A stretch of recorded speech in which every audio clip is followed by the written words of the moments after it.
हैं, इनमें मीनिंग बताना है आपको। तो वर्ड है हमारा कंडेम्ड और ऑप्शन ए है blame,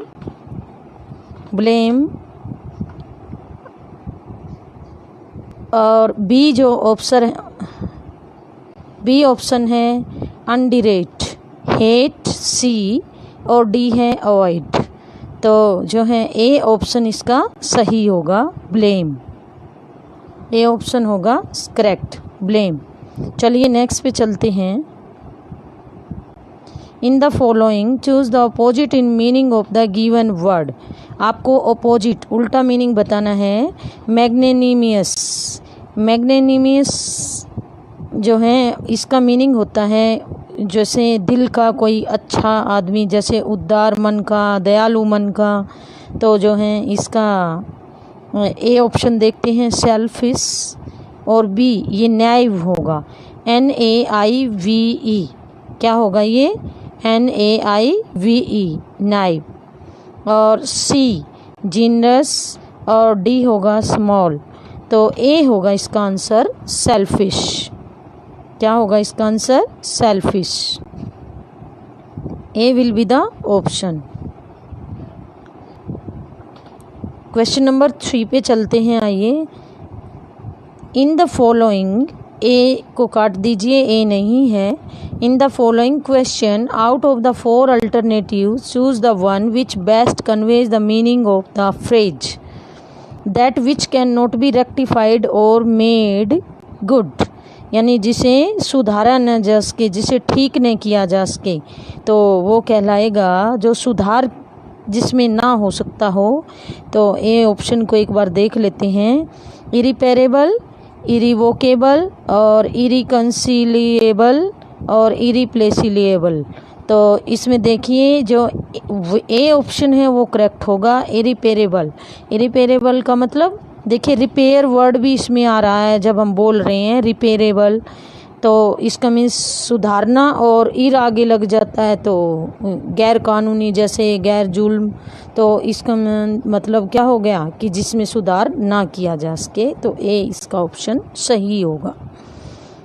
question number 4, fill in the blanks with appropriate preposition choosing one from the 4 alternatives given below the sentence. Her reply was tantamount dash refusal।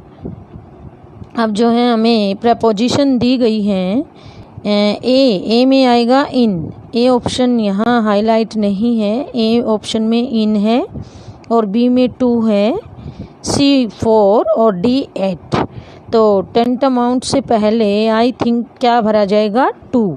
तो बी इसका आंसर सही होगा। Next पे चलते हैं। Choose the correctly spelled word. अब आपको सही स्पेलिंग बतानी है। क्या है? फ्रेडुलेंट, और FRADULENT, और FRAUDULETN, FRAUDULNET। देखो फ्रूडुलेंट कुछ बनाई नहीं है, और फ्रूडुलेटन ये भी नहीं है। और जो है बी पे आते हैं अब, फ्रेडुलेंट ये भी नहीं है। फ्रॉड हम बोलते हैं ना, फ्रॉड उसी से बना है ये, फ्रॉडुलेंट। तो फ्रॉड FRAUD होता है। तो ए जो है वो इसका करेक्ट आंसर होगा। और इसका मीनिंग होता है फ्रॉड। फ्रॉड मीन धोखा करने वाला, यानी धोखाधड़ी करने वाला। नेक्स्ट क्वेश्चन पे चलते हैं इसी के साथ। क्वेश्चन नंबर 6, वाक मा संधि रूप होगा। तो जहाँ तक वाक में है, वाकमय बिल्कुल नहीं होगा, वाग्मय नहीं होगा, और वाग्गम्य ये सही है सी, और वाग्मय ऐसे नहीं लिखते। तो A B D जो है वो करेक्ट नहीं है, तो सी इसका आंसर होगा। कौन सा आंसर होगा? सी। अब क्वेश्चन नंबर 7 पे बात करते हैं। निम्न में से कौन सा अव्ययी भाव समास है? अव्ययी भाव समास के बारे में देखिए, थोड़ा सा बता देती हूँ। इसका जो पूर्व पद जो होता है वो अव्यय होता है। अव्यय का मतलब जैसे जीवन प्लस पर्यंत, जीवन पर्यंत, तीन वेणियों का समूह त्रिवेणी, ये तो संख्यावाची आ गया है, तो द्विगु समास होगा। और जो है कनक जैसी लता, कनक लता, ये भी नहीं है। और जो है जीवन पर्यंत इसमें सही होगा, सी आंसर इसका करेक्ट होगा। अब आते हैं क्वेश्चन नंबर 8 में, निम्न में से कौन सा शब्द अविकारी यानी अव्यय है? एक होता है विकारी और एक होता है अविकारी, जिसमें लिंग वचन और पुरुष के लिए कोई विकार ना हो। जैसे देखिए पीला वस्त्र, पीला है तो लिंग जो है वो बदल जाएगा। पर्वत, खड़ा है, ठीक है, खड़ी है नहीं बोल सकते, लेकिन धीरे से चली, अगर लड़की है तो चली हो जाएगा और लड़का है तो धीरे से चला, ठीक है। तो इसका मीन्स इसमें जो है सी आंसर सही होगा। निम्नलिखित शब्दों में से कौन सा शब्द नित्य स्त्रीलिंग नहीं है? तो नित्य स्त्रीलिंग नहीं है, ए पार्ट है मछली, बी है कोयल, सी श्रीमती और डी है तितली। तो सी आंसर जो है वो नित्य स्त्रीलिंग नहीं है, सी ऑप्शन सही होगा इसका। निम्नलिखित में कौन सा वर्तनी का शुद्ध रूप है? उज्ज्वल नहीं, उज्ज्वल नहीं, उज्ज्वल, दोनों जय आधे आधे होंगे और जो है सी इसका सही आंसर जा रहा है। अब आइए 11 पे, कलई खुलना मुहावरे का सही अर्थ क्या है? कलई खुलना, ए पार्ट है लांछन लगना, बी ऑप्शन है गुस्से से भर जाना, नहीं हो सकता। मूर्ख बनाना भी नहीं हो सकता, सी पार्ट भी नहीं है। डी रहस्य प्रकट हो जाना, तो कलई खुलना भेद खुलना, कोई रहस्य प्रकट हो जाना, गुप्त बात खुल जाना। समझ आ रहा है सबको? अब 12 क्वेश्चन पे बात करते हैं। वाक्य की पूर्ति उचित लोकोक्ति से कीजिए। और जैसे प्रेम शंकर मिलावटी घी कांड में पकड़ा ही गया, आखिर लोगों को कब तक धोखा दिया जा सकता है? तो कोयले की दलाली में हाथ काले, ये भी नहीं। चिराग तले अंधेरा भी नहीं हो सकता। नाम बड़े और दर्शन छोटे, ये भी नहीं। काठ की आंडी बार बार नहीं चढ़ती, तो डी इसका ऑप्शन बिल्कुल सही जा रहा है। 13 पे आते हैं। अब निम्नलिखित में किस भाषा की लिपि देवनागरी नहीं है? आपको ये बताना है किस भाषा की लिपि देवनागरी नहीं है। तो देखिए इसमें जो है संस्कृत, ये अंक की बिंदी लगा लेना भाई, अगर थोड़ी बहुत मिस्टेक है तो वो आप ना देखें, क्योंकि आप ऑप्शनल और जो है आपको तो ये जो है टिक करना है बस। बी है मराठी, सी तमिल और डी हिंदी। तो देखिए किस भाषा की लिपि देवनागरी नहीं है? तो तमिल भाषा की लिपि देवनागरी नहीं है। किसकी नहीं है? तमिल भाषा की लिपि देवनागरी नहीं है। अच्छा, Archana Grover, hi students, hello and good morning, कैसे हो आप? देख रही हूँ मैं आपको। हाँ, चलो अगले क्वेश्चन पे चलते हैं बेटा। इसके साथ ही निम्न में से कौन से वर्ण का उच्चारण स्थान मूर्धा नहीं है? कौन से वर्ण का उच्चारण स्थान मूर्धा नहीं है? तो एक बार ऑप्शन पे जरा बात कर लेते हैं। तो फर्स्ट ऑप्शन है ट, और सेकंड है थ, थर्ड है ड और फोर्थ है री। तो इसमें जो थ ऑप्शन है वो सही जाएगा, क्योंकि इस वर्ण का उच्चारण स्थान मूर्धा नहीं है, बाकी सबका मूर्धा है। निम्नलिखित में से कौन सा शब्द आएगा भाई? ये भाववाचक नहीं है। कौन सा शब्द भाववाचक नहीं है? तो ए ऑप्शन जो है पांडित्य, बी है बुद्धिमान, सी माधुर्य और डी है महानता। तो बुद्धिमान जो ऑप्शन है वो करेक्ट जाएगा। इसमें जो है भाववाचक भाव दिखाए गए हैं, ठीक है। नेक्स्ट पे आइए। आंध्र प्रदेश के किस जिले में कुचिपुड़ी गांव है जिससे कुचिपुड़ी नृत्य पड़ा है, यानी नृत्य का नाम उसी के नाम पर पड़ा है? तो अनंतपुर, ये नहीं हो सकता। कृष्णा, कुरनूल, नेल्लोर। तो आई थिंक बी जो है इसका आंसर जाएगा, कृष्णा जो है वो सही आंसर जाएगा। देखिए आंध्र प्रदेश का ही ये कृष्णा जो है एक जिला है, इसमें कुचिपुड़ी गांव है जिससे कुचिपुड़ी नृत्य का नाम पड़ा है। नेक्स्ट पे चलते हैं। अब निम्न में से कौन सा एक केरल राज्य से संबंधित नहीं है? तो ऑप्शन पे जरा बात करते हैं। ए ऑप्शन है मोहिनी अट्टम, बी कथकली, सी कोलट्टम और डी है थिरुवट्टम। तो जो है कोलट्टम जो है सी आंसर जो है इसका सही जाएगा, क्योंकि ये केरल राज्य से संबंधित नहीं है। तो केरल राज्य से संबंधित मोहिनी अट्टम है, कथकली है और थिरुवट्टम है। तो जो है कोलट्टम नहीं है। कोलट्टम फिर है कहाँ का, जरा एक बार बात कर लेते हैं, क्योंकि नृत्य पूछ लिए जाते हैं कई बार। कोलट्टम जो है वो आंध्र प्रदेश का लोक नृत्य है बच्चों, जबकि जो मोहिनी अट्टम, कथकली वो केरल के नृत्य हैं, और थिरुवट्टम जो है वो केरल का नृत्य नहीं है, वो लोकगीत है। क्या है? लोकगीत है। तो इसको ज़रा ध्यान दें आप। और क्वेश्चन नंबर इसी के साथ आते हैं 18 पे।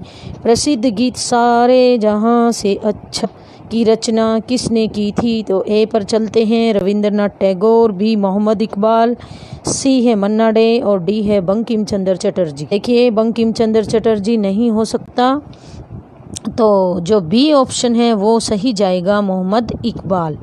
और ज़रा एक बार बता देती हूँ, जो इस गीत की रचना जो है मोहम्मद इकबाल ने की थी, सारे जहां से अच्छा।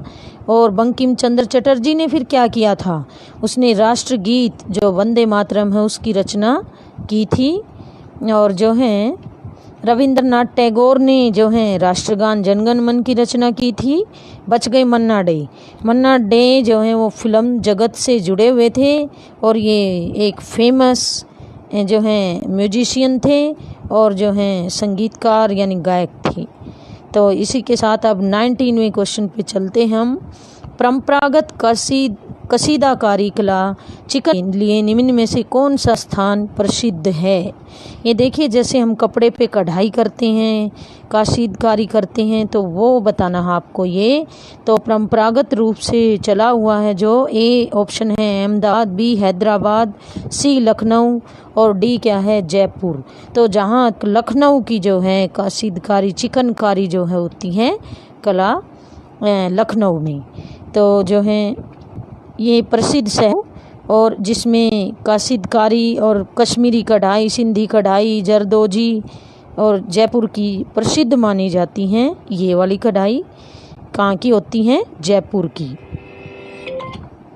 और उसके बाद काफ़ी ये प्रचलित और लोकप्रिय कढ़ाई है लखनऊ की, तो सी आंसर होगा।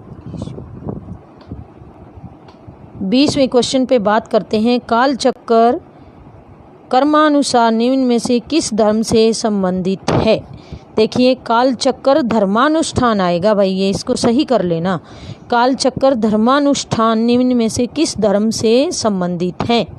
तो ए ऑप्शन है हिंदू, बी है सिख, सी जैन, डी बौद्ध।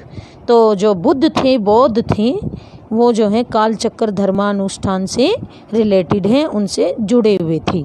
और बौद्ध धर्म के अगर मैं संस्थापक की बात करूँ तो कौन थे? गौतम बुद्ध। और उनका सही नाम क्या था? सिद्धार्थ। गौतम बुद्ध का सही नाम क्या था? सिद्धार्थ। कौन सी नदी के किनारे? निरंजना नदी के किनारे। कौन से वृक्ष के नीचे? पीपल वृक्ष के नीचे। इन्हें क्या प्राप्त हुआ था? ज्ञान प्राप्त हुआ था। चलिए अब अगले क्वेश्चन में चलते हैं। इसी के साथ 21वें क्वेश्चन पे, निम्न में कौन से युग्म सही सुमेलित हैं? डलहौजी ने सती प्रथा का उन्मूलन किया, बोल रहे हैं। 2 है कॉर्नवालिस स्थायी भू बंदोबस्त, वेलेजली ने सहायक संधि, और 4th पे है विलियम बेंटिक रेगुलेटिंग एक्ट। तो अब आपको बताना है, ऑप्शन पे चलते हैं। 1 और 3 को सही बता रहे हैं, देखते हैं 1 और 3। डलहौजी सती प्रथा नहीं, राजा राम मोहन राय थे।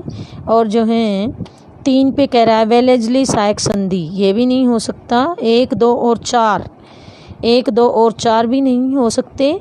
और सी ऑप्शन में है 1, 2 और 3, मेरे हिसाब से ये भी नहीं हो सकते।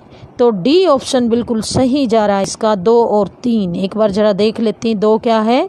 कॉर्नवालिस ने स्थायी बंदोबस्त, भूमि का बंदोबस्त जो है इन्होंने किया था। और जो है 3 को और देख लेते हैं एक बार। वेलेस्ली सहायक संधि जो है वो लॉर्ड वेलेस्ली ने ही चलाई थी। तो लॉर्ड बेंटिक जो है वो सती प्रथा का उन्मूलन, और कॉर्नवालिस स्थायी भू बंदोबस्त, वेलेस्ली सहायक संधि, और वारन हेस्टिंग्स जो हैं वो थे रेगुलेटिंग एक्ट की। कौन थे? Warren Hastings. अब आते हैं क्वेश्चन नंबर 22 पे। 1901 में poverty and un British rule in India का प्रकाशन किसने किया था? देखिए ये है यानी फूट डालो राज करो हिंदी में, लेकिन इसको इंग्लिश में ही कन्वर्जन में नाम दिया था बुक का नाम। तो poverty and un British rule जो है इसका प्रकाशन 1901 में। कई बार अब इसको बदल के दे सकती है HSSC लैंग्वेज में कि जो है power and un British rule in India का प्रकाशन कब किया गया? तो कब किया गया? 1901 में। अब देख लेते हैं किसने किया। ए है sir Surendranath Banerjee, Vipin Chandra Pal, Elon एक्टिवियन humus, दादा भाई नौरोजी। तो डी ऑप्शन बिल्कुल सही जाएगा। दादा भाई नौरोजी ने ये महान काम किया था और उनका बड़ा ही योगदान था। अजात शत्रु किसका पुत्र था? अजात शत्रु देखिए किसका पुत्र था। ए उज्जैन, बी बिंबिसार, सी चंद्रगुप्त, डी अशोक। तो बिंबिसार जो हैं वो थे अजात शत्रु जो हैं अजात शत्रु जो हैं वो बिंबिसार के पुत्र थे। 24वें पे आते हैं। अब गांधी जी चाहते थे कि विद्यार्थियों को उनके अवकाश हैं वो डैश बिताना चाहिए। किस में बिताना चाहिए? अध्ययन में, खेलकूद में, समाज सेवा में, सांस्कृतिक उत्सवों में। तो जहाँ ही इतनी महान हस्ती का आ गया गांधी जी का, तो समाज सेवा में। सी आंसर सही जाएगा। 25वें क्वेश्चन पे बात करते हैं इसी के साथ। डेविड हेयर तथा न्यायमूर्ति सर एडवर्ड हाइट के सहयोग से निम्न में से किसने कलकत्ता में हिंदू कॉलेज स्थापित किया था? तो ऑप्शन पे जहाँ बात करते हैं राजा राम मोहन राय, ईश्वर चंद्र विद्यासागर, केशव चंद्र सेन, दादा भाई नौरोजी। तो ए आंसर इसका सही जाएगा, राजा राम मोहन राय। 26वें क्वेश्चन पे बात करते हैं गंगटोक किसकी राजधानी है? गंगटोक देखिए अरुणाचल प्रदेश, बी गोवा, सी मिजोरम, डी सिक्किम। तो सिक्किम की राजधानी क्या होती है? गंगटोक। अब जो है इनकी जरा एक बार बता देती हूँ। वो अरुणाचल प्रदेश की क्या होती है? फिर ईटानगर। क्या होती दोस्तों? ईटानगर। और गोवा की क्या होती है? पणजी। मिजोरम की क्या होगी? आइजोल। और सिक्किम की क्या होती है? गंगटोक। किस राज्य में शहरी क्षेत्र में गरीबी रेखा के नीचे सर्वोच्च आएगा? ये सर्वोच्च सबसे ऊंचा प्रतिशत है। तो A Manipur, B Bihar, C Chhattisgarh, D Jharkhand. तो झारखंड जो है इसका आंसर। तो D will be the answer. 28वें पे बात करते हैं केंद्र के द्वारा मनरेगा योजना गरीबी से लड़ने के कब लागू की गई? अब मनरेगा को जरा एक बार समझ लेते हैं। मनरेगा को अगर मैं कहूँ तो इसकी जो फुल फॉर्म है महात्मा गांधी राष्ट्रीय ग्रामीण रोजगार गारंटी अधिनियम। क्या होता है? राष्ट्रीय ग्रामीण रोजगार गारंटी अधिनियम। तो मनरेगा बोलते हैं इसको। भारत में लागू ये एक योजना थी जिसे 2 अक्टूबर को गांधी जी का जन्मदिन भी है, याद रखने का मेथड। और 2005 आप रख लेना। 2 अक्टूबर है तो 2 से ही स्टार्ट होगा, पीछे 5 खुद से लगा लेना, थोड़ा सा दिमाग की उपज लगा लेना, बढ़ा लेना।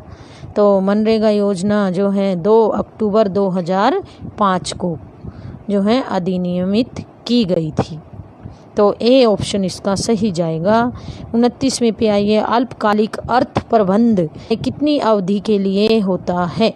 6 माह, 9 माह, 12 माह, 24 माह। तो 12 माह के लिए, यानी 1 साल भी कह सकते हैं। 12 माह ना दे के अगर 1 वर्ष दे दिया जाए तो कंफ्यूज नहीं होना है, 1 वर्ष के लिए। तो जो है सी आंसर इसका सही जाएगा। भारतीय रिजर्व बैंक की स्थापना कब हुई थी? 30वें क्वेश्चन पे बात करते हैं। 19 में, बी 1935 में, 1949 में या 1934 में।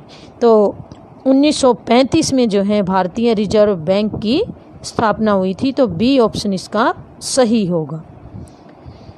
राज्यसभा कब भंग की जाती है? सही जवाब है नंबर ए पे बात करते हैं हम। ऑप्शन ए पे लोकसभा के कार्यकाल पूर्ण होने के पश्चात। बी राज्यसभा के कार्यकाल पूर्ण होने के पश्चात। सी किसी कारण से केंद्र आएगा भाई, ये केंद्र सरकार भंग होने के बाद। और डी जो है राज्यसभा पूर्णतः कभी भंग नहीं होती। तो डी ऑप्शन सही होगा। एक्चुअली में राज्यसभा जो है वो पूर्णतः कभी भंग नहीं होती, पूरी तरह से उसको नहीं भंग किया जा सकता, क्योंकि राज्यसभा क्या है? लोकतंत्र की सबसे उच्च सदन यानी जो है ऊपरी सभा है, जिसमें कुल सदस्यों की संख्या अगर आपसे पूछ ली जाए तो 245 होती है। चलिए आगे बढ़ते हैं अब 32वें क्वेश्चन पे। भारत का सबसे पुराना कौन सा है आएगा भाई, ये थोड़ा सा समझ लेना। कौन सा है सबसे पुराना उच्च न्यायालय? कौन सा है? कलकत्ता उच्च न्यायालय। तो ऑप्शन पे जरा बात कर लूँ। इलाहाबाद उच्च न्यायालय, बॉम्बे उच्च न्यायालय, कलकत्ता उच्च न्यायालय, मद्रास उच्च न्यायालय। तो सी ऑप्शन इसका सही होगा, कलकत्ता उच्च न्यायालय। 33वें पे बात करते हैं। वर्ष 2013 में स्थापित किए गए निम्न में से कौन से अद्यतन उच्च न्यायालय हैं? 2013 में स्थापित किए गए। तो ए ऑप्शन पे जहाँ बात करें तो त्रिपुरा, मणिपुर और मेघालय उच्च न्यायालय। बी त्रिपुरा, सिक्किम तथा मेघालय। सी त्रिपुरा, गोवा तथा मेघालय उच्च न्यायालय। डी त्रिपुरा, सिक्किम तथा गोवा उच्च न्यायालय। ये डी 2 बार दिया गया है, तो जो है मद्रास उच्च न्यायालय को आप अभी छोड़ दीजिए। डी ऑप्शन ये बाय मिस्टेक है, मिस प्रिंटिंग है। तो जो है ए ऑप्शन इसका बिल्कुल करेक्ट जाएगा, त्रिपुरा, मणिपुर और मेघालय उच्च न्यायालय। अब 34वें क्वेश्चन पे बात करते हैं। 34वें क्वेश्चन पे जहां बात करते हैं, लक्षद्वीप किस उच्च न्यायालय के क्षेत्र अधिकार के अधीन आता है? लक्षद्वीप किस उच्च न्यायालय के क्षेत्राधिकार के अधीन आता है? ए त्रिपुरा, बी केरल, सी कलकत्ता और डी उपरोक्त में से कोई नहीं। तो लक्षद्वीप जो है वो केरल के जो है क्षेत्र के अधिकार में आता है। भारत के नियंत्रक और महालेखा परीक्षक की नियुक्ति यानी इसको कैग भी दे देते हैं कई बार। HSSC जो है वो इतना लंबा चौड़ा ना दे के कई बार भारत के नियंत्रक और महालेखा परीक्षक ना दे के शॉर्ट फॉर्म में कैग दे देती है। कैग की नियुक्ति किसके द्वारा की जाती है? ए ऑप्शन पे बात करते हैं, लोकसभा तथा राज्यसभा के चुने हुए सदस्यों की कमेटी द्वारा। देखिए दोस्तों, आप ये सीमा के चुने हुए ये अंडरस्टूड है, क्योंकि अब आप जो है स्टूडेंट नहीं हो, टीचर हो या किसी भी जॉब की तैयारी के लिए हो, तो इसको जो है आप सही कर लें। लोकसभा तथा राज्यसभा के चुने हुए सदस्यों की कमेटी द्वारा। बी ऑप्शन पे बात करते हैं भारत के मुख्य न्यायाधीश के द्वारा। सी भारत के राष्ट्रपति द्वारा। डी भारत के महान्यायवादी के द्वारा। तो इसमें जहां हम ऑप्शन की बात करें तो सी ऑप्शन इसका बिल्कुल सही जाएगा, भारत के राष्ट्रपति द्वारा। सी ऑप्शन इसका करेक्ट होगा। अब 36वें पे बात करते हैं। निम्न में से किस राज्य में बौद्ध जो हैं टैबो मठ है? ये टैबो नहीं, टैबो मठ। तो टैबो मठ जो है वो अवस्थित है। और टैबो मठ जो है, अब ए ऑप्शन पे बात करती हूँ तो अरुणाचल प्रदेश, बी हिमाचल प्रदेश, सी सिक्किम, डी उत्तराखंड। तो बच में जो बी है हिमाचल प्रदेश, वो ऑप्शन बिल्कुल सही जा रहा है।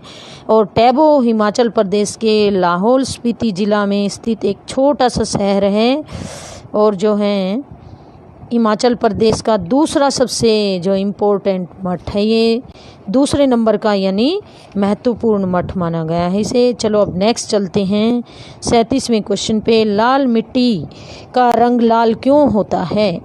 तो ये जो है बड़ा ही इम्पोर्टेंट क्वेश्चन है, EVS का भी मान सकते हो आप, और ज्योग्राफी में भी आ जाता है। प्रचुर मात्रा में मैग्नीशियम की उपस्थिति की मौजूदगी के कारण, संचित ह्यूमस की मौजूदगी के कारण, आयरन ऑक्साइड की मौजूदगी के कारण, प्रचुर मात्रा में फॉस्फेट्स की मौजूदगी के कारण। एक की को आप कट कर देना, तो सी आएगा बच्चों इसमें, आयरन ऑक्साइड की मौजूदगी के कारण। नेक्स्ट आइए आप 38 पे। निम्न में से कहाँ पर विश्व का सबसे बड़ा यूरेनियम रिजर्व है? तो यूरेनियम रिजर्व है तो देखते हैं ऑस्ट्रेलिया, कनाडा, भारत, चीन। तो ए ऑप्शन बिल्कुल सही जा रहा है, ऑस्ट्रेलिया में सबसे बड़ा यूरेनियम रिजर्व है। और भारत में, अगर भारत में विश्व का पूछ ले तो विश्व का सबसे बड़ा यूरेनियम भंडार तो कहाँ होगा? आंध्र प्रदेश में। कंफ्यूज नहीं होना आपको। विश्व में सर्वाधिक यूरेनियम रिजर्व कहाँ पे है? ऑस्ट्रेलिया में। और भारत में विश्व का सबसे बड़ा यूरेनियम भंडार आंध्र प्रदेश में। 39वें पे बात करते हैं, निम्न में से किस नदी पर टिहरी जल विद्युत परियोजना स्थित है? तो जो है इसका आंसर ए अलकनंदा, भागीरथी, धौलीगंगा, मंदाकिनी। तो भागीरथी जो है बी ऑप्शन इसका बिल्कुल सही जा रहा है। टिहरी जल विद्युत परियोजना कहाँ पर है बच्चों? भागीरथी। तो बी आंसर इसका करेक्ट जाएगा। अब बात करते हैं 40वें क्वेश्चन पे। जनगणना पे एक क्वेश्चन आता ही आता है, जो है अल्टरनेट आ ही रहा है ज़्यादातर मोस्टली, तो इसको प्रिपेयर रखें स्टूडेंट्स। जनगणना 2011 के अनुसार निम्न में से किस राज्य का जनसंख्या घनत्व सबसे कम है? तो 2011 की जनगणना के अकॉर्डिंग आपसे पूछा गया है। ए मेघालय, मिजोरम, सिक्किम, अरुणाचल प्रदेश। तो अरुणाचल प्रदेश जो है वो सही आंसर होगा, D is the correct option. 41वें पे बात करते हैं, उस फसल का नाम बताइए जिसका प्रमुख उत्पादक हरियाणा है। हरियाणा किस फसल का उत्पादक है? धान, बी गेहूँ, सी जूट, डी उपयुक्त में से कोई नहीं। तो बी क्या आएगा? गेहूँ। क्या आएगा इसका ऑप्शन? गेहूँ। तो गेहूँ हरियाणा की प्रमुख फसल है, जबकि धान और जूट का प्रमुख उत्पादक राज्य पश्चिम बंगाल है। 42वें पे बात करते हैं, क्षेत्रफल के अनुसार, यानी छोटे से तरफ आपको जाना है। हरियाणा के जिले दिए गए हैं, उनको सही अनुक्रम में लगाइए। छोटे से बड़े की तरफ चलना आपको। तो ए कुरुक्षेत्र, पानीपत, सोनीपत और जो है पंचकुला, ये सोनीपत है, इसका कर लेना आप। B option Panipat, Sonipat, Kurukshetra, Panchkula. C Panchkula, Sonipat, Panipat, Kurukshetra. D उपयुक्त में से कोई नहीं। तो सी ऑप्शन इसका बिल्कुल करेक्ट जाएगा, पंचकुला, सोनीपत, पानीपत, कुरुक्षेत्र। तो पहले नंबर पे सबसे छोटा कौन सा है? पंचकुला, और फिर सोनीपत पंचकुला से बड़ा, फिर उसके बाद पानीपत और फिर कुरुक्षेत्र। तो जहाँ मैं बात करूँ तो पंचकुला का जो एरिया है वो 816 वर्ग किलोमीटर है महज, बहुत ही छोटा। और पानीपत की जहाँ मैं बात करती हूँ तो 1250 वर्ग किलोमीटर। कुरुक्षेत्र 1530 वर्ग किलोमीटर में है और सोनीपत 2260 वर्ग किलोमीटर में है। तो जो सोनीपत वासी हैं, मैं भी सोनीपत से ही बिलोंग कर रही हूँ, वो ध्यान से कम अपना तो क्षेत्रफल अपने एरिया का तो याद ही रखें। तो सोनीपत का जो एरिया है वो कितना है? 2260 वर्ग किलोमीटर। अब नेक्स्ट पे बात करते हैं इसी के साथ दोस्तों 43वें पे, हरियाणा के निम्न सभी जिलों की सीमाएं उत्तर प्रदेश राज्य से लगी हैं सिवाय, यानी किसको छोड़कर? पंचकुला, यमुनानगर, करनाल, पानीपत। तो देखिए दोस्तों, पंचकुला को छोड़कर और जो हैं सभी जिलों की सीमाएं उत्तर प्रदेश से लगी हैं, यमुनानगर की भी, करनाल की भी और पानीपत की भी। तो जो है पंचकुला ए जो है इसका ऑप्शन सही होगा। अब आइए 44वें क्वेश्चन पे बात करते हैं, पानीपत की पहली लड़ाई में बाबर के खिलाफ कौन लड़ा था?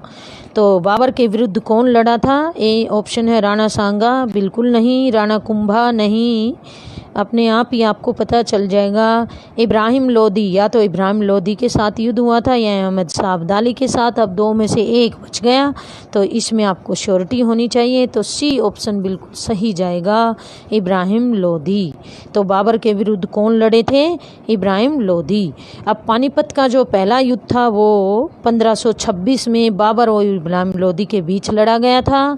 और पानीपत के जहाँ तक दूसरे युद्ध की बात करूँ तो 1556 1756 में जो है बैरम खां और हेमू के बीच लड़ा गया था।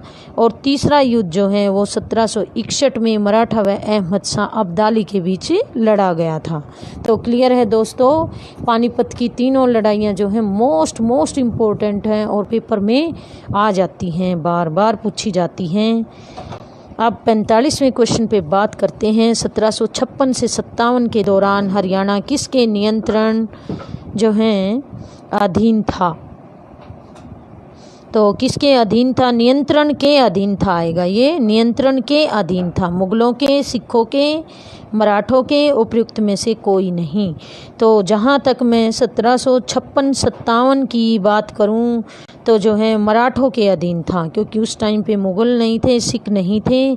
तो सी ऑप्शन सही जाएगा, मराठों के अधीन था। तो उम्मीद करती हूँ दोस्तों आप जो हैं अच्छे से सुन रहे होंगे और आपको जो है इसका फ़ायदा मिल रहा होगा और जो है आप इम्प्रूव करोगे।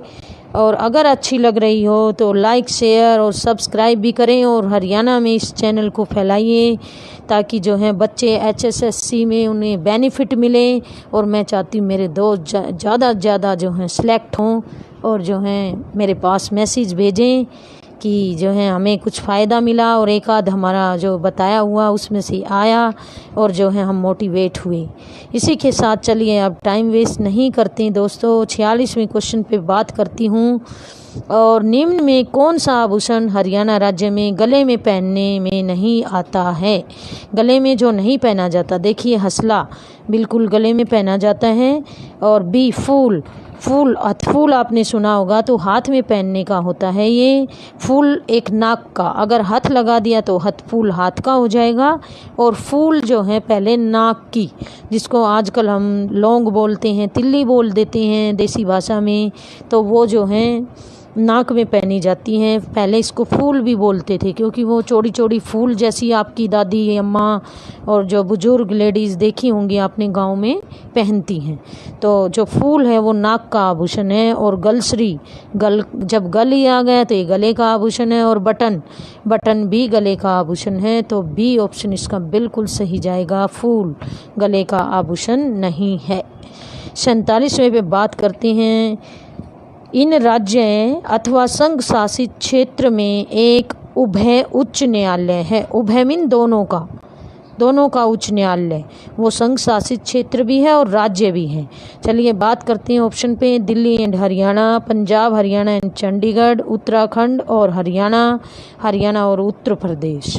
तो ऑप्शन नंबर जो है बी इसका बिल्कुल करेक्ट जाएगा। पंजाब, हरियाणा और चंडीगढ़ जो हैं राज्य अथवा संघ शासित क्षेत्र में उभय उच्च न्यायालय हैं इनके। 48वें पे बात करते हैं। हरियाणा के पंडित नेकीराम शर्मा ने संदेश पत्रिका का आरंभ निम्न में से किस भाषा में किया? सबसे बड़ी बात तो ये है कि पंडित नेकीराम शर्मा ने कौन सी पत्रिका का संपादन किया था? संदेश पत्रिका का, यह भी पूछ लिया जाता है। और उन्होंने अपनी पत्रिका किस भाषा में शुरू की? तो ए पंजाबी, उर्दू, हिंदी, गुजराती। तो देखिए हिंदी भाषा में उन्होंने अपनी पत्रिका को जो है शुरू किया था, हिंदी भाषा को उन्होंने महत्व दिया था। 49वें पे बात करते हैं।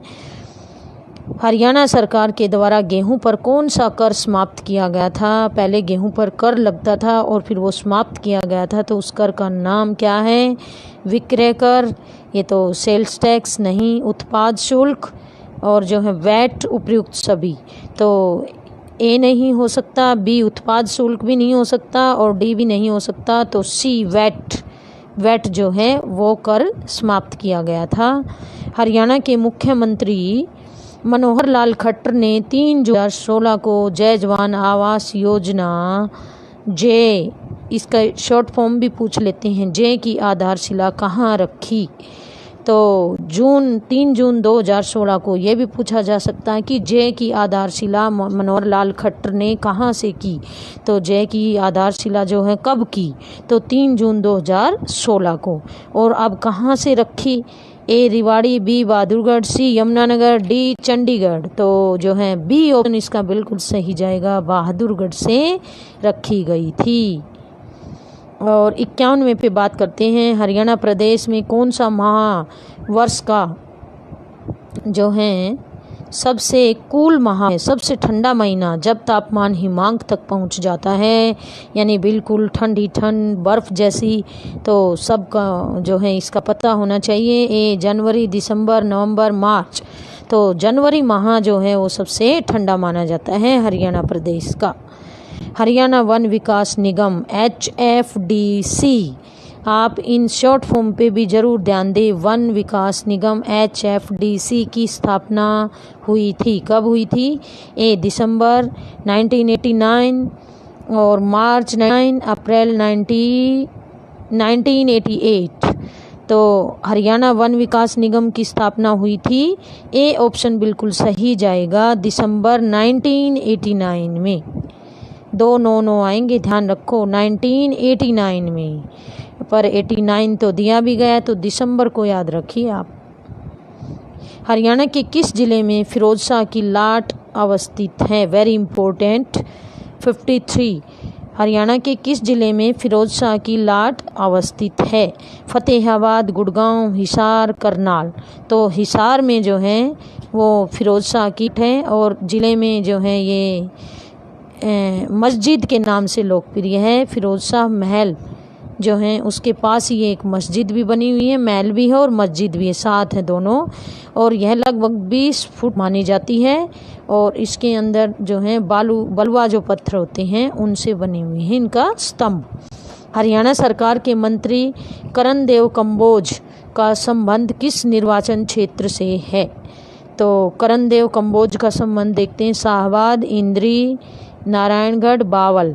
तो जो है बी ऑप्शन बिल्कुल सही जाएगा, इंद्री से जो है उनका संबंध है। अब हम 55वें पे बात करते हैं। हरियाणा के प्रथम महाधिवक्ता कौन थे? महाधिवक्ता को एडवोकेट जनरल भी बोलते हैं, ये ज़्यादातर इंग्लिश से समझे जाते हैं। प्रथम महाधिवक्ता यानी एडवोकेट जनरल ऑफ हरियाणा।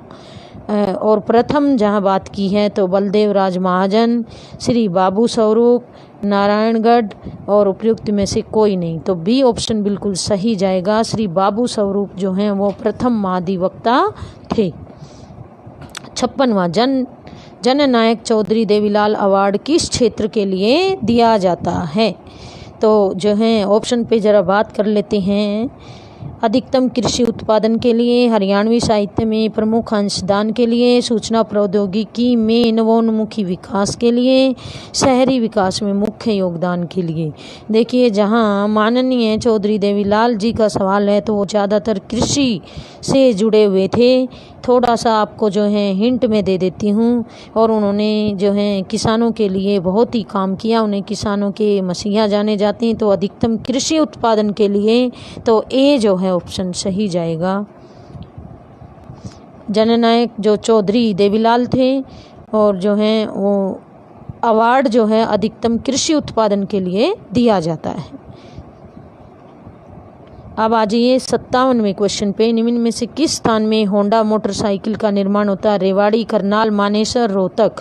देखिए, मानेसर में जो है मोटरसाइकिल होंडा का निर्माण होता है। देश की वह प्रथम महिला कौन है जो हरियाणा वन विभाग में शीर्ष पद पर 30 अक्टूबर 2015 को नियुक्त हुई है? तो हरदेव कौर, जसविंदर कौर, मदनेश, अमरिंदर कौर। तो डी ऑप्शन बिल्कुल सही जाएगा। अमरिंदर कौर जो हैं वो वन विभाग में जो है शीर्ष पद पर 30 अक्टूबर 2015 को सिलेक्ट हुई थी। हरियाणा के किस मंडल में अधिकतम जिले आते हैं? मंडल आपको इम्पोर्टेंट बनते हैं और क्वेश्चन इस पर आ ही जाता है, तो आप इनकी डिटेल भी जो है पढ़ें। हरियाणा के किस मंडल में अधिकतम जिले आते हैं? मंडल की बात करें तो आपको ये भी याद हो जाएंगे कि हरियाणा में कौन कौन से मंडल हैं। अम्बाला, हिसार, गुरुग्राम, रोहतक। तो जो है रोहतक मंडल में जो है अधिकतम जिले हैं। सबसे अधिक जिले कहाँ हैं? रोहतक मंडल में। 60वें पे बात करते हैं। सुप्रसिद्ध नाटक कोर्ट मार्शल के लेखक कौन हैं? विष्णु प्रभाकर, स्वदेश दीपक, भगवान दास मोरवाल, बलदेव। तो जो हैं कौन होंगे? स्वदेश दीपक। बी ऑप्शन बिल्कुल सही जाएगा। भारत में आजकल किस वेस्ट की चीज़ों का भारत में आजकल किस देश आएगा भाई, ये वेस्ट को काट देना, देश की चीज़ों का जो है बहिष्कार करने का अभियान ये अधूरा है। चीज़ों का बहिष्कार करने का अभियान पूरे जोश में है। आपने देखा होगा दिवाली के आसपास चीनी सामान का हम बहिष्कार कर रहे हैं। तो ए जापान, बी यूएसए, सी चीन और डी स्विट्जरलैंड। तो जो है चीन, सी ऑप्शन बिल्कुल सही होगा। आजकल हम चीनी वस्तुओं का क्या कर रहे हैं, बहिष्कार कर रहे हैं। 62वें पे आइए, कबड्डी का वर्ल्ड कप, विश्व कप 2016 किस देश ने जीता? Iran, Iraq, Bharat, Argentina. तो जो है हमारा भारत को ये गौरव प्राप्त हुआ है 2016 का विश्व कप कबड्डी में जीतने का। तो ऑप्शन बिल्कुल सही क्लिक करेगा। 63वें पे आइए, आरबीआई के नए गवर्नर के रूप में किसकी नियुक्ति की गई? उर्जित पटेल, उर्जित शाह, रघुराजन, उपेंद्र शाह। देखिए ये उस टाइम के आंकड़े हैं तो ये चेंज हो गए हैं अब। तो जो है इसको करने का कोई अभी फ़ायदा नहीं। उस टाइम पर उर्जित पटेल थे। तो जो है उस टाइम के अकॉर्डिंग ए इसका आंसर सही होगा। तो अभी मैंने जो है इसको नेगलेक्ट करें और जो है करंट के पढ़ें आप। यूएसए राष्ट्रपति के चुनाव 2016 में हिलेरी क्लिंटन के विरुद्ध चुनाव किसने लड़ा? तो अमेरिका के जो राष्ट्रपति का चुनाव 2016 में तो हिलेरी क्लिंटन के खिलाफ जो है कौन खड़े हुए थे, किसने चुनाव लड़ा था? Donald Trump, bill Clinton, George Bush, Edwin. तो जो है ए डोनाल्ड ट्रंप जो हैं वो थे। ए ऑप्शन बिल्कुल सही जाएगा। 65वां टेस्ट क्रिकेट के इतिहास में कौन से पहले भारतीय कप्तान ने 2 डबल सेंचुरी की? तो ऑप्शन पे ज़रा बात कर लेते हैं। विराट कोहली, एमएस धोनी, सचिन तेंदुलकर, सुनील गावस्कर। तो ए ऑप्शन बिल्कुल सही, विराट कोहली। किसने 2016 का साहित्य नोबेल पुरस्कार जीता? 66वें पे बात कर रहे हैं हम। तो 2016 का साहित्य का नोबेल पुरस्कार किसने जीता था? Bob Dylan, Bobby Deol, AR Rahman, David Trump. तो बॉब डायलन जो हैं उन्होंने 2016 का साहित्य का नोबेल पुरस्कार जीता था। 67वें पे बात करते हैं। तमिलनाडु के उच्च शिक्षा विभाग में सराहनीय सेवाओं के लिए वर्ष 2016 का APJ अब्दुल कलाम अवार्ड किसने प्राप्त किया? देखिए तमिलनाडु के उच्च शिक्षा विभाग में अच्छा काम, सराहनीय काम, जिसकी बड़ाई की जाए ऐसे काम के लिए 2016 का APJ अब्दुल कलाम अवार्ड किसने प्राप्त किया? P समगम, P Srinivasan, D Devanathan, C Sadasivam. तो जो है ए ऑप्शन जो है इसका सहेगा P स्मुगम कर लेना, इसको मैं को ऊ की मात्रा कर लेना, ये मिस प्रिंटिंग है। तो ए ऑप्शन बिल्कुल सही जाएगा। 68वें पे बात करते हैं। गूगल द्वारा एंड्रॉयड और ICS यूजर्स के लिए प्रारंभ की गई वीडियो चैटिंग एप्लीकेशन का नाम क्या है? DOS, DOS, DUS, DUB, DUO, DU। तो डी आंसर इसका बिल्कुल सही जाएगा। 69वें पे बात करते हैं। अब हम 69वें पे बात करते हैं। मानव भ्रूण और युग्मकों के क्रय और विक्रय के निषेध के लिए केंद्रीय मंत्रिमंडल द्वारा 2 अगस्त 2016 को किस विधेयक को मंजूरी दी गई? तो ऑप्शन पे बाल संरक्षण विधेयक 2016, गर्भावस्था सहायक विधेयक 2016, जल विनियमन विधेयक 2016, सरोगेसी विधेयक 2016। तो डी ऑप्शन इसका बिल्कुल सही जाएगा, सरोगेसी विधेयक 2016। 70वें पे बात करते हैं। प्रधानमंत्री श्री नरेंद्र मोदी का जन्म किस जिले में हुआ? Most important, Gandhinagar, Mehsana, Rajkot, Bhavnagar. तो महसाना, बी ऑप्शन इसका बिल्कुल सही जाएगा। एक बार जरा जहां तक माननीय नरेंद्र मोदी, श्री प्रधानमंत्री नरेंद्र मोदी जी का सवाल है तो थोड़ा सा डिटेल में बताना चाहूँगी आपको। इनका जन्म जो है वो 17 सितंबर 1950, 17 सितंबर 1950 को हुआ था और गुजरात के महसाना में जो है इनका जन्म हुआ था। और ये जो है प्रधानमंत्री के पद पर कब से आसीन है? 2014 से। सही विकल्प का चयन कीजिए। पैलियोग्राफी, ये जो है पैलियोग्राफी जो है इसमें लिखने की स्टडी की जाती है। और एक्टियोलॉजी, ऐसे ही एक्टियोलॉजी में किसका अध्ययन किया जाता है?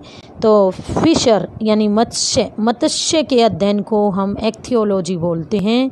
तो ए ऑप्शन बिल्कुल सही जाएगा, ए ऑप्शन सही रहेगा। विषम का चयन कीजिए। श्लोक, कविता, दोहा, अलंकार, साख। देखिए श्लोक, कविता, दोहा तीनों ही गाए जाते हैं।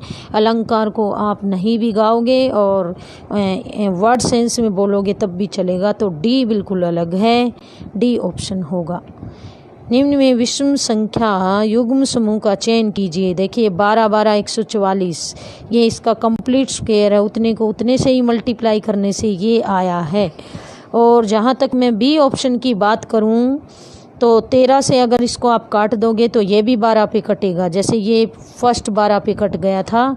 अब 15 180/15 काटेंगे तो भी 12 आएगा। लेकिन डी को अगर हम काटेंगे 176 को 16 से काटोगे तो 11 मिलेगा, इसलिए डी ऑप्शन इनमें अलग है। विषम का चयन कीजिए। HGF, AMN और C में NML OPQ। ये देखिए OPQ जो ऑप्शन है वो अलग है। अब क्यों अलग है? आपको 1 2 3 करके ABCD और इजोटी की ज़रूरत नहीं है। दिखता सा है कि किसी में भी वोवल नहीं आया है, जबकि डी ऑप्शन में ओ वोवल पहली बार आया है। तो जो हम कह सकते हैं कि 75 में का जो डी आंसर है वो सही जाएगा। अब 76 में पे ज़रा बात कर लेते हैं। दी गई अक्षर श्रेणी में कुछ अक्षर लुप्त हैं जो छुपे हुए हैं, जो कि उसी क्रम में से निम्न में से किसी एक विकल्प, सही विकल्प का चयन कीजिए। ACCA, कभी मैं क्लास लूँगी रीजनिंग की तो तब मैं आपको ये बताऊँगी, बहुत ही ईजी है ये। ACCA, CCAA, CAA, CCA, CCC।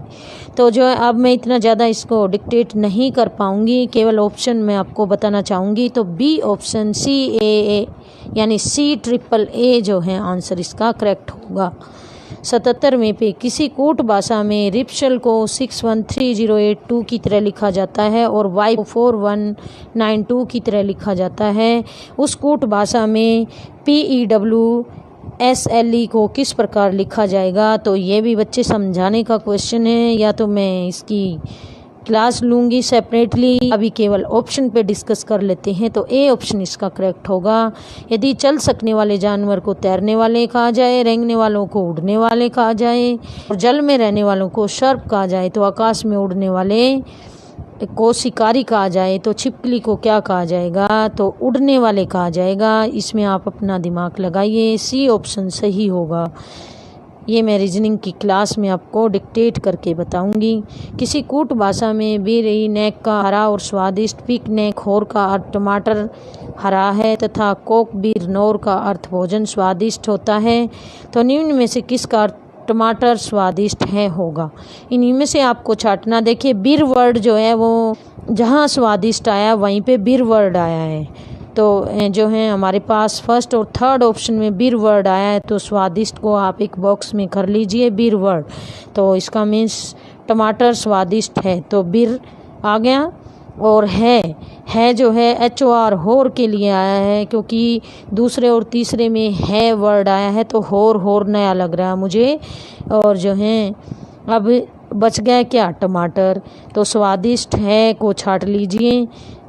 जो है कौन सा ऑप्शन सही होगा? डी ऑप्शन इसमें सही होगा, क्योंकि इनमें से कोई नहीं, क्योंकि बीर भी नहीं है नज़र आ रहा और होर भी नज़र नहीं आ रहा, बीर कहीं नहीं है, तो इसका मीन्स इनमें से कोई नहीं होगा।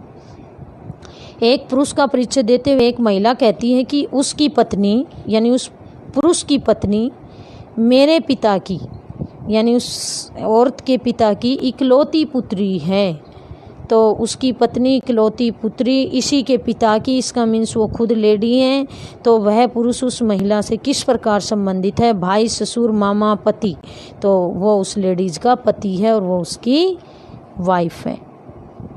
81वां, 9 व्यक्ति किसी होटल में गए, उनमें से 8 ने जो थे 3 रुपये भोजन पर खर्च किए और 9वें ने 8 के औसत खर्च में से 2 रुपये अधिक खर्च किए। उन सभी के द्वारा खर्च की गई कुल राशि थी। कितनी थी, 31, 40, 27, तो 29 जो है डी ऑप्शन सही होगा। देखिए स्टूडेंट्स, मैं आपको मैथ्स की स्पेशल क्लास कल मैंने ली थी, तो कोई ज़्यादा रिस्पॉन्स आप नहीं दिखा रहे हो, तो जो भी साथी इंटरेस्ट हैं तो कृपया मुझे कमेंट बॉक्स में लिखें कि आप मैथ को भी डिक्टेट करके बताएं बोर्ड पे, तो तभी मैं इतनी मेहनत करूंगी, और नहीं तो फिर हमारा भी दिल टूट जाता है। तो आप जो है हमें कमेंट बॉक्स में लिखें कि आपको बोर्ड पे करवाना है या ऐसे ही ऑप्शन टिक करवाना है, तो जैसी आपकी डिमांड होगी उसी के अकॉर्डिंग हम काम करेंगे, क्योंकि हम तो आपकी सेवा के लिए ही हैं कि आप कुछ सीख सको। तो अगर आपको आंसर पता है तो आप साथ साथ बता भी सकते हैं, क्योंकि मैं लाइव देख रही हूँ आपका, और उस रिस्पॉन्स का जो है आपको बेनिफिट मिलेगा, आप मोटिवेट होंगे। ओके, चलिए नेक्स्ट चलते हैं। अब मान निकालिए, ये जो है आप कंप्यूटर में जो है इसमें ये प्रिंटिंग में मुझे दिक्कत आ रही थी, तो आप लीजिए पहले होल रूट है दोनों पे, और 244 वर्गमूल के अंदर है, और वर्गमूल के अंदर ही 248 के आगे है प्लस, और 64 पे छोटा सा एक रूट है, यानी डबल रूट हो गए 64 पे।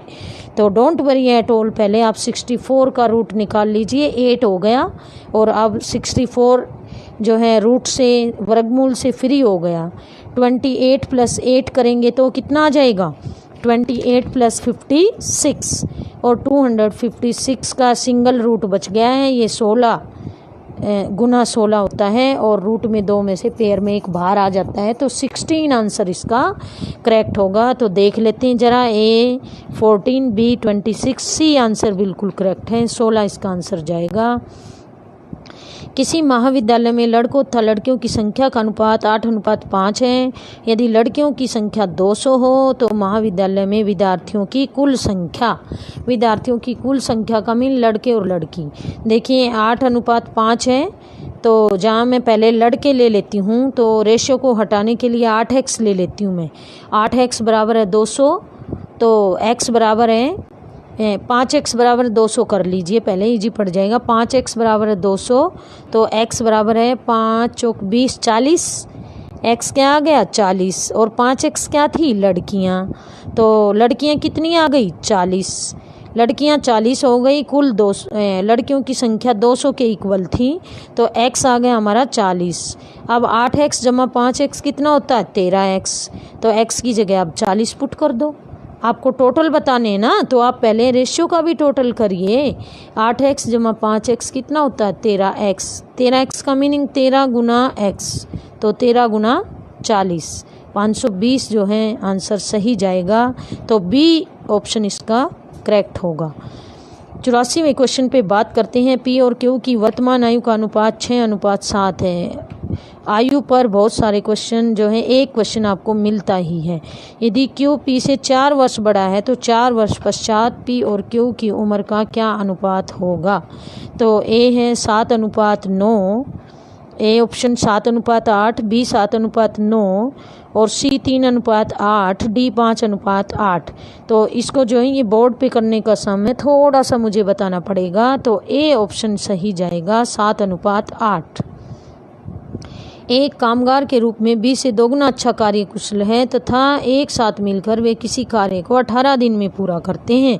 बी उसी कार्य को अकेले कितने दिनों में कर सकेगा।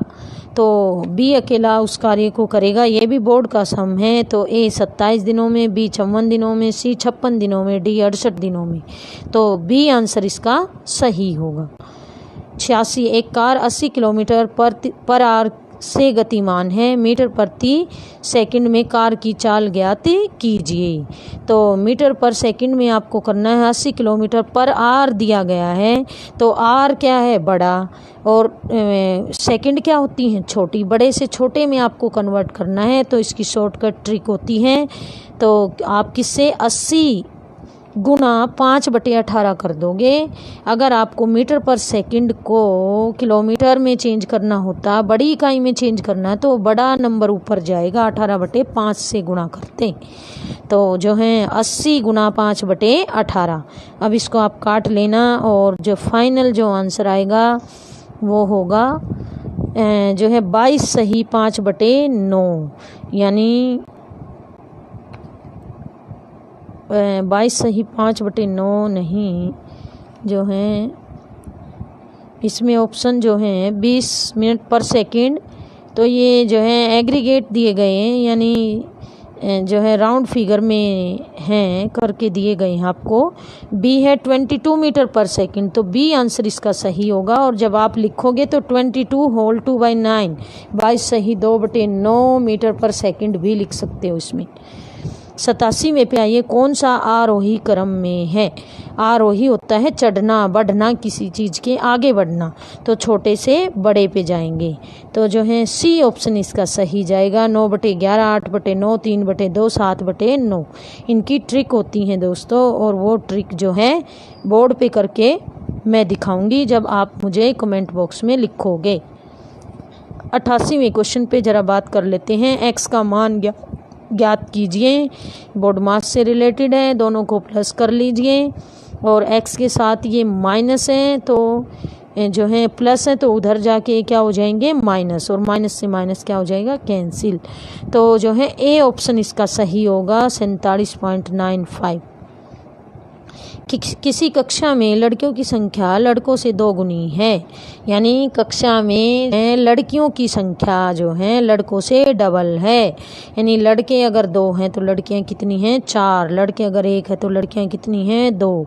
निम्न में से कौन सा मान कक्षा में कुल विद्यार्थियों का कभी नहीं हो सकता? देखिए 40 है तो वो 80 हो जाएंगे, तो देखते हैं कौन सा जो है नहीं हो सकता। तो ए जो है 40 नहीं हो सकता कभी भी।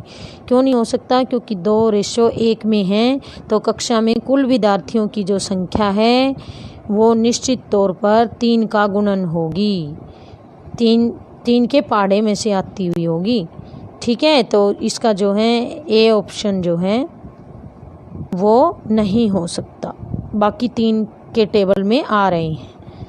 अब जो है 19 मैथ का क्वेश्चन है, धारा और नाव से रिलेटेड, तो ऐसे टिक करवाने का कोई मुझे बेनिफिट लगा नहीं। बहुत ही अच्छा क्वेश्चन है, अगर आप कहोगे तो बोर्ड पर उसको डिस्कस किया जाएगा। अदरवाइज 19 का डी ऑप्शन होगा अगर आपके पास सॉल्यूशन नहीं है तो। क्वेश्चन नंबर 91 पे बात करते हैं। रासायनिक प्रक्रिया जो एनोड पर होती है, तो एनोड पर होती है ऑक्सीकरण, अपचयन, संक्षारण, रेडॉक्स प्रक्रिया, तो ए ऑप्शन बिल्कुल सही होगा ऑक्सीकरण। ए ऑप्शन सही होगा ऑक्सीकरण। टमाटर में कौन सा अम्ल पाया जाता है? एसिटिक अम्ल, फॉर्मिक अम्ल, टार्ट्रिक, ऑक्जेलिक अम्ल, तो डी ऑप्शन बिल्कुल सही जाएगा। टमाटर के अंदर ऑक्जेलिक अम्ल होता है। 93 में पे बात करते हैं। स्विमिंग पूल तरणताल के जल के विसंक्रमण के लिए किस रसायन का प्रयोग किया जाता है? आपने कभी स्विमिंग जो है सीखने के लिए आप कहीं गए होंगे जहाँ पानी स्टोर रखते हैं, या आप जो हैं ये कुंडली की तरफ बने हुए हैं, ये क्या कहते हैं उनको,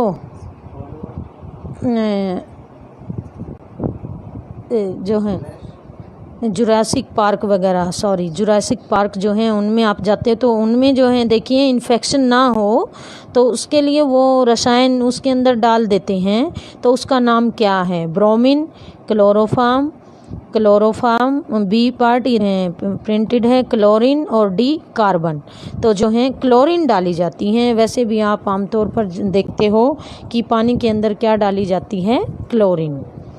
और जो है अब आते हैं इसी के साथ क्वेश्चन नंबर 94 में। कोशिकांग का नाम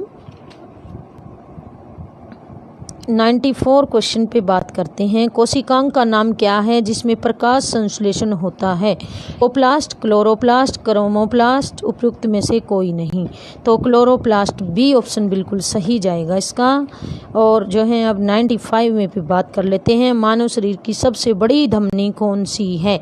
फ्रेनिक धमनी, पल्मोनरी धमनी, वेना केवा, और जो है एरोटा, तो डी ऑप्शन इसका सही जाएगा एरोटा।